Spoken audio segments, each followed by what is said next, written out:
الحمد لله نحمده ونستعينه ونستغفره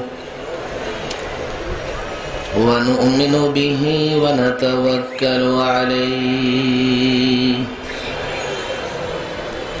ونعوذ بالله من شرور أنفسنا ومن سيئات أعمالنا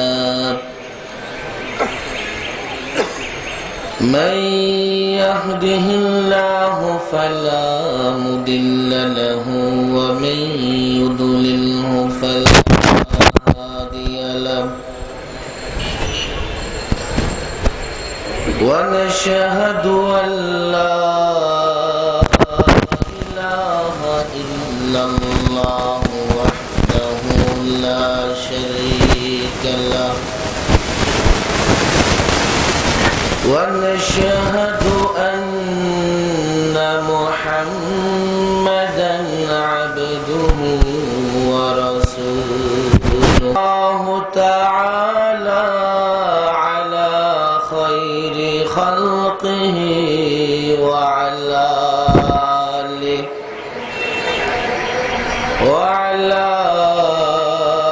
آله وصحبه أجمعين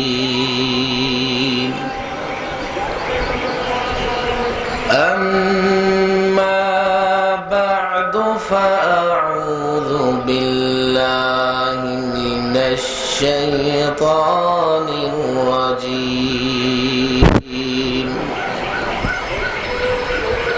بسم الله الرحمن الرحيم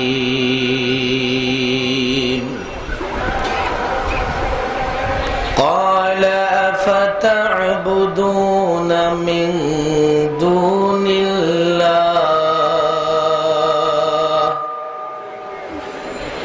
ما لا ينفعكم شيئا ولا يضركم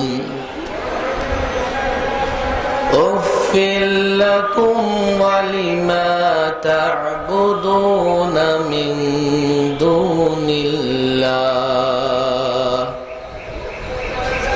أفلا تعقلون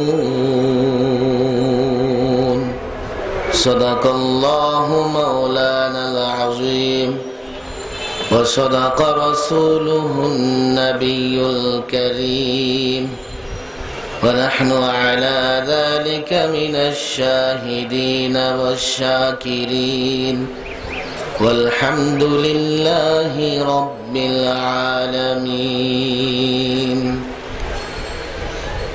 মাদারিস কওমিয়ার সর্ববৃহৎ platform বেফাকুল মাদারিস Al Arabiya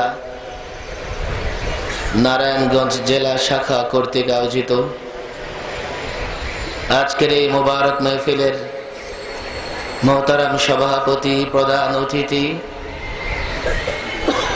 Wajibul ইহতিরাম বুজুর্গ উলামায়ে কেরাম ফেরেশতাতুল আজিজ তোলাবা এই মাদারিসে কওমিয়া বাংলাদেশের সর্বস্তরের মুসলমানের দান সহযোগিতা এবং দোয়ার মাধ্যমে পরিচালিত হয়। এদেশের রিকশাওয়ালা থেকে শুরু করে সেক্রেটারি পর্যন্ত,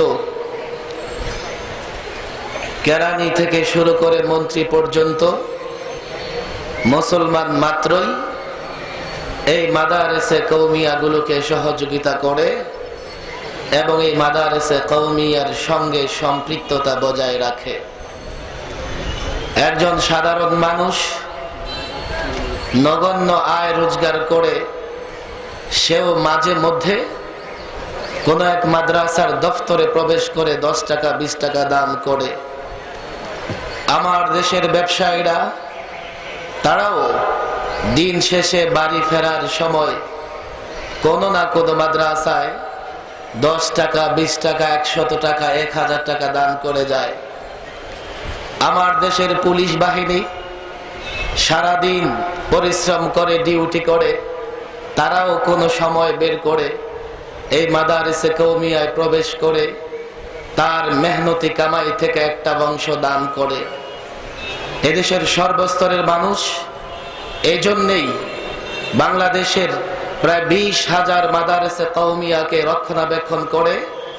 তারা মনে করে আমি পুলিশে চাকরি করি, সারাদিন সরকারি ডিউটিতে ব্যস্ত থাকি, কোরআন পড়বার সুযোগ নেই, গবেষণা করবার সুযোগ নেই, আমি দ্বীনের পথে চলতে চাই। তাহলে একটা শ্রেণী এমন লাগবে যারা কোরআন শিখবে, কোরআন নিয়ে গবেষণা করবে, আলেম হবে, মুফতি হবে। আমি তাদের কাছ থেকে জিজ্ঞেস করে করে দ্বীনের উপর আলোচনা করে, দ্বীনের বিষয়ে আলোচনা করে আমল করবার চেষ্টা করব। ব্যবসায়ীরা মনে করে আমি হালাল হারাম জানি না, ওলামায়ে কেরামের কাছ থেকে হালাল হারাম জেনে নিয়ে আমল করবার চেষ্টা করব। এই জন্যে প্রত্যেক মানুষ, এমনকি গ্রাম অঞ্চলে একজন মা 1 টাকা 2 টাকা করে মাস শেষে 20 টাকা 50 টাকা যা জমা হয় মাদারিসে কওমিয়ায় দান করে দেয়। একজন মা, বাংলাদেশের অনেক অঞ্চলে এমন আছে যেখানে প্রত্যেক দিন মুষ্টি মুষ্টি চাউল জমা রেখে সপ্তাহে শেষে এই মাদারিসে কওমিয়ায় প্রেরণ করে দেয়, যাতে কোরআনের শিক্ষা, কোরআন নিয়ে গবেষণা, আল্লাহর নবীর সুন্নতি শিক্ষা অটুট থাকে, কিয়ামত পর্যন্ত থাকে। আর আমরাও এদেশের সকল মুসলমানকে মহব্বত করি, কেননা আমরা, আমাদের সময় হয় না ব্যবসা বাণিজ্য করব, দোকানদারি করব। তারা আমাদেরকে সহযোগিতা করেন, আমরা তাদের সহযোগিতা নিয়ে দ্বীনি কার্যক্রম পরিচালনা করি। এই বাংলাদেশের মানুষ আলেমদের মধ্যে একটা সম্পর্ক অটুট থাকবে, অটুট ছিল, কিয়ামত পর্যন্ত থাকবে। কোরআনের উপর ভিত্তি করে দেশের মানুষ চায়, এই জন্যেই তারা আমাদেরকে এই সহযোগিতা করে থাকে। আমাদের লেবাস সুন্নতি লেবাস হবে, আমাদের আলোচনা কোরআন সুন্নাহ ভিত্তিক আলোচনা হবে। আমরা হালালকে হালাল বলবো, হারামকে হারাম বলবো। আমরা এই কাজ দায়িত্ব মনে করে আঞ্জাম দিয়ে যাচ্ছি। আমাদের দায়বদ্ধতা গভর্নমেন্টের কাছে নয়, কোনো পরাশক্তির কাছে নয়, কোনো সাম্রাজ্যবাদী শক্তির কাছে নয়। জনগণের সঙ্গে আমাদের যে প্রেম, আমাদের যে ভালোবাসা, এই জায়গাটুকু হচ্ছে আমাদের দায়বদ্ধতা। ওলামায়ে কেরাম মনে রাখতে হবে, ছাত্র সমাজকে মনে রাখতে হবে, এই বন্ধন কোরআনের কারণে, আল্লাহর নবীর সুন্নতের কারণে। আমরা যদি কোন তাগুতি শক্তিকে ভয় করে, আমরা যদি কোন লোভে পড়ে, আমরা যদি জেলের ভয় করে, আমরা যদি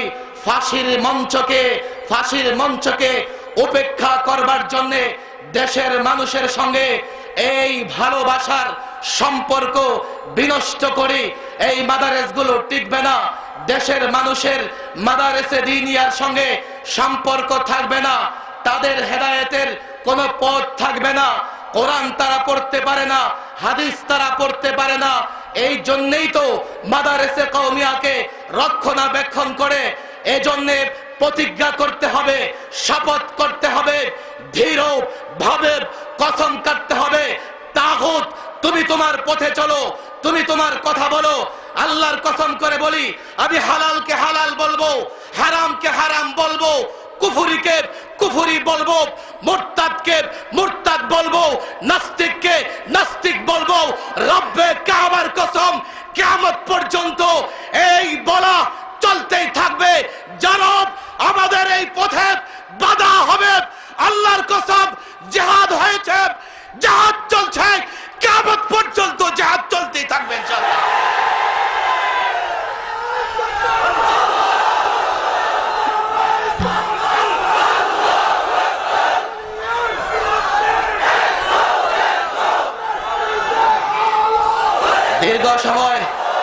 দীর্ঘ সময় বক্তৃতা করব না।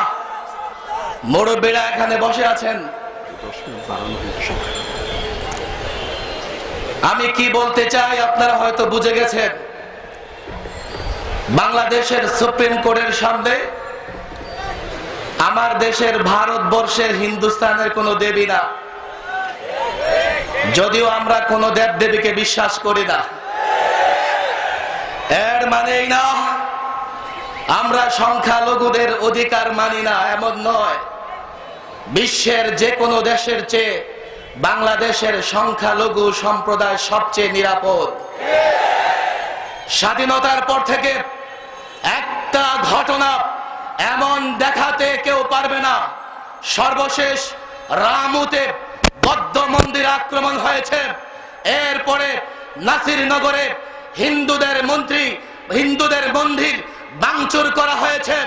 পত্রিকায় আপনারা দেখেছেন, এর একটার সঙ্গেও দেশের একজন আলেম জড়িত না। কিন্তু এর মানে এই নয় যে আমাকে মূর্তিকে সম্মান করতে হবে, আমি মূর্তিকে দেখে মূর্তিকে ন্যায় বিচারের প্রতীক মনে করতে হবে। এই যে গ্রিক দেবী থেমিসের মূর্তি বসানো হয়েছে, বাংলাদেশের অ্যাটর্নি জেনারেল উনি বলেন না, এটা থেমিসের মূর্তি না, জাস্টিসিয়ার মূর্তি। জাস্টিসিয়া হচ্ছে রোমানদের দেবী, আর থেমিস হচ্ছে গ্রিকদের দেবী।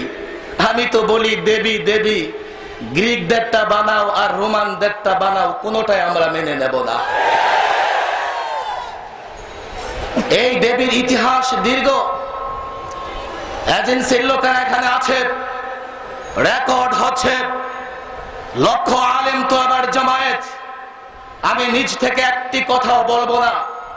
তথ্য প্রযুক্তির যুগ, আপনারা দেখেন ওয়েবসাইট খোলেন, ইনসাইট